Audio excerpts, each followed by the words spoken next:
नमस्कार, विठ्ठल बोलेमध्ये स्वागत। मी विठ्ठल पाटील। खरं तर महाराष्ट्रात सरकार स्थापन करण्यासाठी जेवढा वेळ लागतो आहे, जेवढा कालावधी जातो आहे, तेवढीच उत्कंठा वाढीस लागत आहे। जसं आमदार कोण होणार, प्रत्येक मतदारसंघात कोण विजय होणार, ही एक उत्कंठा होती आणि ती उत्कंठा संपल्यानंतर कोण आमदार व्हायचे ते झाले, पण आता मंत्री कोण होणार? मुख्यमंत्री तर होणारच, मुख्यमंत्री देवेंद्र फडणवीसच होणार असं एक भारतीय जनता पार्टीच्या गोटातून सांगितलं जात आहे आणि ते जवळपास निश्चित मानलं जात आहे। पण सरकार स्थापनेसाठी जो कालावधी लागत आहे, जो वेळ लागत आहे, त्यामुळे एकूणच सर्वसामान्यांपासून राजकीय क्षेत्रापर्यंत एक उत्कंठा शिगेला पोहोचलेली आहे की मंत्री कोण कोण होणार। मुख्यमंत्र्यांचं नाव जरी स्पष्ट होत असलं तरी सुद्धा मंत्री कोण होणार याकडे आता जवळजवळ प्रत्येक जिल्ह्याचं आणि प्रत्येक मतदारसंघाचं लक्ष लागून आहे। त्याचं कारण असं की जर देवेंद्र फडणवीस मुख्यमंत्री झाले तर अर्थातच भारतीय जनता पार्टीच्या गोटातून कोण कोण मंत्री होणार हे जवळपास चित्र निश्चित आहे। म्हणूनच भारतीय जनता पार्टीच्या घटक पक्षाचा एक खंबीर नेतृत्व म्हणून विनय कोरे यांचंही नाव घेतलं जात आहे, कारण 2014 पासून ते भारतीय जनता पार्टीवर घटक पक्ष म्हणून आहेत। दुसरा एक महत्वाचा मुद्दा, मुख्यमंत्री एकनाथ शिंदे हे सरकारमध्ये सहभागी होणार का आणि झाले तर ते कोणती कोणती मंत्रीपद घेणार आणि कोणाकोणाला मंत्री करणार, हा एक चर्चेचा महत्वाचा विषय आहे। जसं राष्ट्रवादी अजित पवार यांच्याकडून थेट देवेंद्र फडणवीस किंवा भारतीय जनता पार्टीला पाठिंबा देण्यात आलेला आहे, पण एकनाथ शिंदे यांनी मात्र अजून भूमिका स्पष्ट केली नाही। पाठिंबा जरी असला तरी मुख्यमंत्र्याची किंवा त्यांना ज्या ऑफर दिलेल्या आहेत त्या स्वीकारण्याबाबतची जी द्विधा मनस्थिती आहे, एकनाथ शिंदे यांच्याकडून जे अजून निर्णय दिला जात नाही, त्यामुळे एकूणच मंत्रिपदाबाबत मोठी उत्कंठा आहे। कोल्हापूर जिल्ह्याच्या बाबतीत जर आपण विचार करायचा म्हणलं तर कोल्हापुरातील शिवसेनेला मंत्रिपदाबाबत शाप आहे की काय अशीच एकूण परिस्थिती आहे। कारण 2014च्या विधानसभा निवडणुकीत कोल्हापूर जिल्ह्यानं शिवसेनेला, म्हणजे त्यावेळी एकच शिवसेना होती, त्यावेळी उद्धव ठाकरे शिवसेनेचे प्रमुख नेते होते। 2014च्या निवडणुकीत शिवसेनेला 6 आमदार कोल्हापूर जिल्ह्यातून दिले गेले, म्हणजेच कोल्हापुरातील 10 पैकी 6 आमदार हे शिवसेनेचे होते। त्यामुळे त्या काळात शिवसेनेकडून मंत्रिपद मिळणारच अशी ठाम अपेक्षा या 6 आमदारांना होती। पण ह्या 6 जणांतील एकमेकांच्या ज्या लाताळ्या होत्या, तू की मी, ह्या 6 जणांमध्ये एकमतच होत नव्हतं, त्यामुळे अखेर कोणालाही मंत्रिपद मिळालं नाही। उद्धव ठाकरेंनी या 6 जणांना तसं गॅसवरच ठेवलं। त्यावेळी उद्धव ठाकरे म्हणत होते की तुम्ही 6 आमदार आहे, पण पुढच्या निवडणुकीत मला 10 आमदार आणि 2 खासदार कोल्हापूरचे द्या, मी तुम्हाला मंत्रिपद देतो। आणि गमतीचा भाग म्हणजे 2000च्या निवडणुकीत शिवसेनेला, उद्धव ठाकरेंच्या शिवसेनेला, त्यावेळी सुद्धा शिवसेना एकच होती, केवळ एक आणि एकच आमदार मिळाला, 10 पैकी एकच आमदार मिळाला।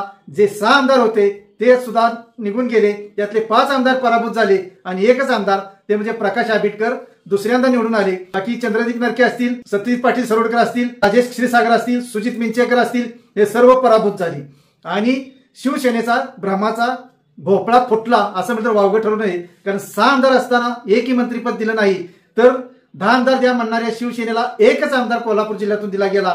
हा सर्वात मोठा निराशाजनक प्रकार शिवसेनेच्या बाबतीत होता। 19 नंतर काही कालावधीत, म्हणजे 2-2.5 वर्षाचा कालावधी गेला आणि शिवसेनाच फुटली। एकनाथ शिंदे आणि उद्धव ठाकरे अशा 2 शिवसेना झाल्या। एकनाथ शिंदे मुख्यमंत्री झाले, उद्धव ठाकरे सत्तेतून बाहेर पडले। एकनाथ शिंदे मुख्यमंत्री झाल्यानंतर एक अपेक्षा होती, कोल्हापुरात आंबेडकरांना मंत्रिपद दिलं जाईल, पण त्यात सुद्धा काही जणांनी खो घातला। आपल्याला विधान परिषदेवर घेतलं जावं आणि मंत्रिपद दिलं जावं असं काही माजी आमदारांना वाटू लागलं आणि प्रकाश आंबेडकर यांचं नाव आपोआपच माघारीला पडलं। योगायोगाची बाब म्हणजे आता 2024च्या विधानसभा निवडणुकीच्या प्रचारासाठी जेव्हा आंबेडकरांच्या मतदारसंघात एकनाथ शिंदेची प्रचार सभा झाली, त्यावेळी एकनाथ शिंदे सांगून गेले की परत एकदा आंबेडकरांना निवडून द्या, त्यांची हॅट्रिक होऊ द्या, त्यांना मी मंत्री करतो असं सांगून गेलेत। पण आता शिंदे सेनेचे 3 आमदार आहेत। एक कोल्हापूर उत्तर मधून राजेश क्षीरसागर आहेत, करवीर मधून चंद्रदीप नरके आहेत आणि आंबेडकर तर आहेतच आहेत। या तिघांनीही आता मंत्रिपदासाठी दावा केलेला आहे। क्षीरसागर तर म्हणतात मीच मंत्री होणार आणि मीच पालकमंत्री होणार।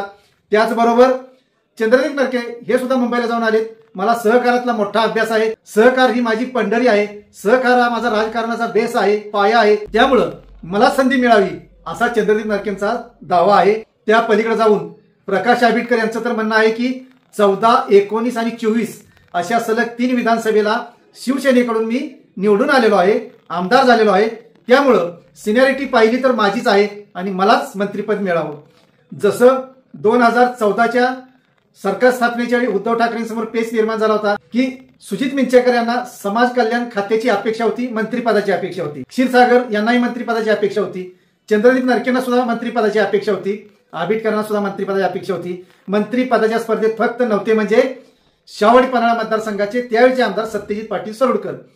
पण ह्या तिघा चौघांनी मात्र इतका प्रयत्न केला होता मंत्रिपदासाठी आणि यांच्यातल्या लाथाळ्यांमुळे किंवा यांच्यातल्या एकमेकांच्या गैरविश्वासामुळे उद्धव ठाकरेंनी सुद्धा विचार केला असेल की यात कोणाला मंत्री करायचं आणि कोणाला नाराज करायचं. म्हणूनच मंत्रिपदाचा जो तो किस्सा होता तो रखडत राहिला आणि कोल्हापूरला काही मंत्रिपद मिळालंच नाही. आता ही तीच परिस्थिती होती की काय अशी शक्यता निर्माण होत आहे.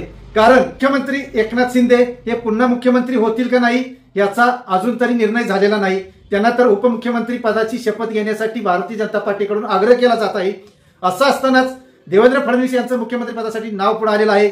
अशा पेच प्रसंगातून जर देवेंद्र फडणवीसच मुख्यमंत्री झाले तर एकनाथ शिंदेच्या सेनेला मंत्रिपद मिळणार किती तेही सांगतात की 10 मंत्रिपद एकनाथ शिंदेना मिळू शकतील.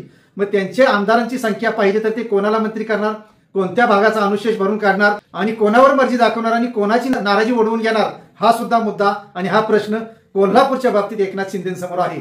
म्हणूनच जो प्रकार 2014च्या पंचवार्षिक मध्ये घडला आणि कोल्हापूरला शिवसेनेकडून मंत्रिपद मिळालं नाही तोच प्रकार आता 2024च्या या सरकारमध्ये घडेल काय आणि तसा घडू नये अशी शिवसैनिकांची अपेक्षा आहे. कारण एकनाथ शिंदे सेनेचे 3 आमदार असताना कोणाला तरी मंत्रिपद मिळावंच अशी शिवसैनिकांची अपेक्षा आहे. जिल्ह्याच्या विकासासाठी पक्षाच्या विकासासाठी हे मंत्रिपद आवश्यकच आहे असं शिवसेनेतून सांगितलं जात आहे, एकनाथ शिंदेच्या शिवसेनेतून सांगितलं जात आहे. पण मंत्रिपद द्यायचं कोणाला, तिघापैकी कोणाला मंत्री करायचं हा मोठा बाका प्रसंग एकनाथ शिंदेसमोर असणार आहे. तिसरा विषय म्हणजे राष्ट्रवादीचा म्हणजेच अजित पवारांच्या राष्ट्रवादीचा. अजित पवारांच्या राष्ट्रवादीतून एकमेव आणि एकमेव म्हणजे हसन मुश्रीफच आमदार झालेले आहेत.